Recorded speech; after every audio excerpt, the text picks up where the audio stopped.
looking at ways of connecting more with the Russian community. Today, DMCC, unlike 15 years ago, has a lot of products. As one example we're experiencing right now is the crypto market. Perhaps our coffee community and tea community can connect. I know Russia's big on tea. I'm not clear if the coffee community is growing. What's your take on that? To be honest with you, I truly believe it's really growing. I cannot say to the point they love coffee the way you love it, but definitely the culture of coffee is getting more and more. By the way, I know two guys here, they were doing IT business. They still have this IT business. They moved to Russia and they started selling coffee there. And they're doing super cool. So I truly believe that the market is there. Just yesterday, one of these roasters described it similar to the diamonds. There's a level of roast and a level of quality. And once you get up above 90 points, this is where you get the big money. And that's a different market. It becomes like the caviar, if you will, of coffee. That's something I picked up from them. Also, I bumped into, I think there were two barista trainers, SCA approved trainers and experts from Russia, actually. And actually, I follow her. She follows me on Instagram, and I see the news. So I'm being sucked into that world somehow. But for me, it's a passion. There's a bit of Arabic, Ethiopian history. It depends where you think the coffee industry started. I think the production of it kind of on a business scale started from Yemen, but discovery is somewhere between Ethiopia and Sudan. It's still debatable today. I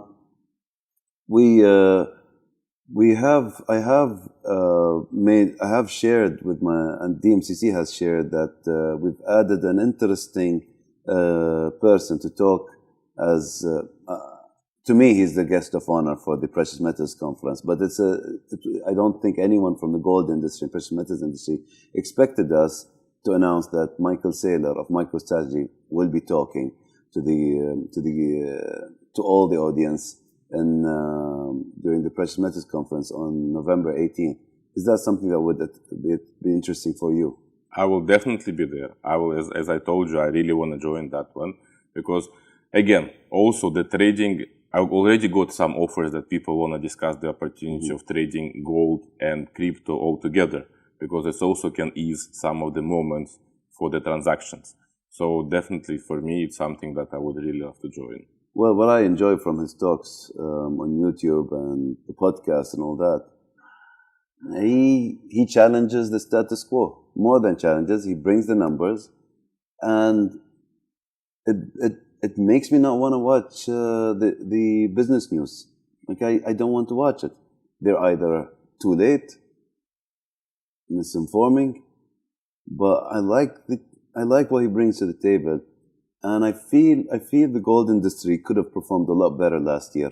It didn't do as bad as gold going to -60, but I don't feel the gold industry moved from one end to the other as and when is needed. There were a lot of things holding it back, and I feel bringing one of the biggest promoters of Bitcoin and crypto to talk over there should raise their game. Just at least remind everyone there are alternatives. Wake up, or I hate to say it, or join the pearl industry. Pearl industry is important, but it's not what it was when my ancestors were living in Dubai. That was the diamond, the gold of the trade. It was something else. And it slipped through our fingers. It's still here as a retail, and there is a business, but it's a small business. And part of what keeps it alive today is they don't oversupply. Okay, Bitcoin doesn't oversupply. It stays the same amount. In any case, this is interesting for me. What would you advise people on listening to people like Michael Saylor and others like him? Who should they look for, and what is the thought process when they engage in such businesses? Like crypto, you mean? To be honest with you, me personally, I cannot name someone that could, lead directly to the success or directly to the way like we have to look for it. For example, I know that Paxos is going to be attending. Yeah. And they've been looking at tokenizing gold, and I believe they've had some success. But it's not. It hasn't become a standard yet. Tokenizing the gold, to be honest, I think I know at least maybe 5 people that are planning to do. I know one guy who is actually tokenizing, I don't know how to say it really in English, that the one is inside the ground, the gold inside the ground, that wasn't yet delivered. And the idea is amazing, because you don't need to damage the nature. You keep the gold there, so you do the proper report on what is gold there. Okay, so I did not see that coming. He's tokenizing I will introduce you once he's here. He's tokenizing the gold that is inside, and you can sell the gold already. It's there. So you still own... You prove that it's there, just like it's in a vault, and you don't pay the amount of money for a vault. Yeah. And it's there, so you own the gold, you transfer the coin because it's already gold, and that's all. There are too many Hollywood movies popping up in my head right now, but you know what? In JLT, do we have Russian cafes, Russian restaurants? I'm asking you because you live here and you know my community more than I do. Of course, I know at least 3 of them. Definitely the one is downstairs, Leterac, they have a huge Russian menu. There is one not far from here, I think it's Suvorov Cafe. And the other ones, I don't want to name it because I cannot say that the food is really high-end food. But these 2, you really can enjoy the Russian food. Thank you. Thank you. Is there anything else that DMCC and the government of Dubai should be looking at today? You know, my only concern, it's not only Dubai government, I think it's UAE government more, is the central bank regulations for the company accounts. Because... And to be honest, it's not only for the Russians, because at the very beginning I thought it's some kind of influence from the outside on UAE not to really assist with the bank accounts. No, even the international, like German guys, I have one of the clients German, he's still suffering to open bank account.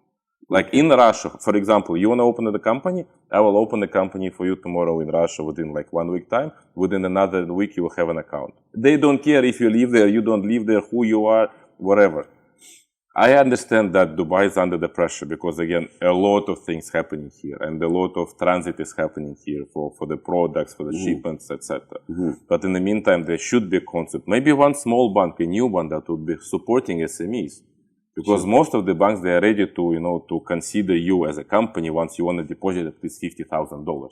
Before that, sorry, almost not possible.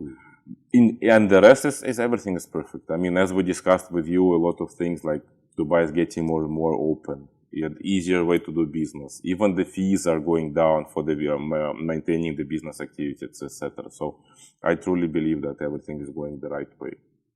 My other question is, I'm hoping you say yes. And actually, either way, I'm happy. Have you been to the expo yet?